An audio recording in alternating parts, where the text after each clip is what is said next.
Welcome to the program.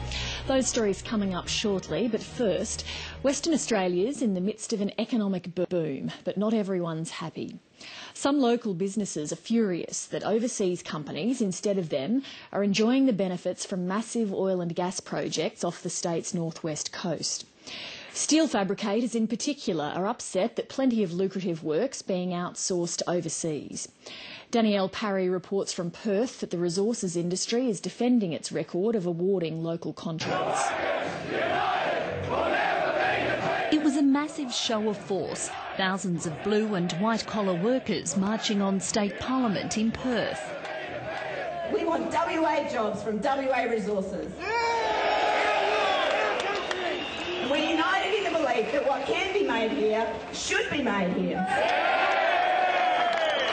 They're angry that lucrative engineering and manufacturing contracts for oil and gas projects off WA are being sent overseas. First, you are here over what is a real issue.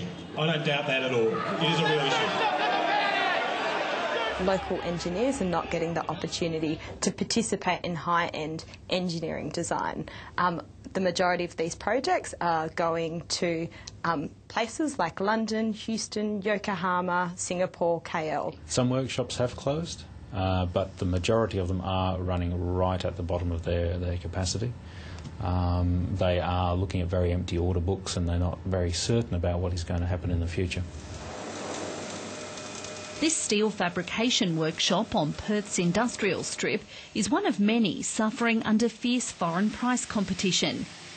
Its workforce has dropped from 75 people 18 months ago to just 25 today, and millions of dollars worth of equipment is now sitting idle. It's getting quite drastic. These workshops should be full. There's work out there. The workshops in Southeast Asia are full, and our ones here are empty. We believe that the government should be making the hard decisions, standing up to multinational companies and saying, I've got a responsibility for this state to build skills and to build a manufacturing industry. This is one of the projects the fabrication industry had been gearing up for, Chevron's $43 billion Gorgon gas project on Burrow Island off WA's northwest coast. It's the largest natural gas project in Australian history, and local companies had been led to believe they'd get a large slice of the contracts to build it. A project like Gorgon will fill up every workshop in Western Australia for years. Steel fabricators invested heavily in equipment to prepare for a deluge of work, but it wasn't to be. I understand that some of the local fabrication quotations are up to 5 to 6 times more expensive than international bids. And so there's a serious issue about competitiveness here. I am slightly disappointed the way the Gorgon project's gone, although I think if you look across all of the civil and other engineering and construction activity, there is no doubt that billions of dollars of work are flowing into the West Australian economy. The steel industry says the WA government should have seen its Gorgon troubles coming because it gets regular local content reports. Well, if the government's getting the information, they should be telling the local industry what to do. They should be giving us the vision and guidance that we need. I get reports from the companies on the level of local content, but a number of things have been happening. One of those is that as the major resource companies have awarded contracts to Australian contractors, those contractors themselves have often sent the work offshore, so there was a bit of a mismatch. There was a view that much of this work was actually being done in Australia, in particular in Western Australia, when it wasn't. Chevron says $10 billion worth of Gorgon contracts have gone to Australian industry so far, and only work done locally is included in that figure. But the Premier, Colin Barnett, recently took the CEOs of the country's 4 biggest resource companies to Perth's metal workshops to see the situation firsthand. The CEOs realised that they weren't entirely across what was happening at the contracting level and undertook to take a personal involvement in the issue. I take some comfort from that, and I think we'll see big construction jobs broken up into smaller fabrication components. Some WA contractors have had better luck bidding for smaller packages of highly skilled fabrication work. Mike Kane won a lucrative contract to make the high-tech chemical injection skids for the Gorgon project.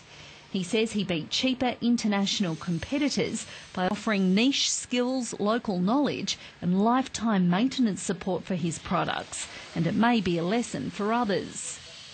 We mightn't be the cheapest, but when it takes the whole of life approach, we are very competitive and we offer something that no one else can.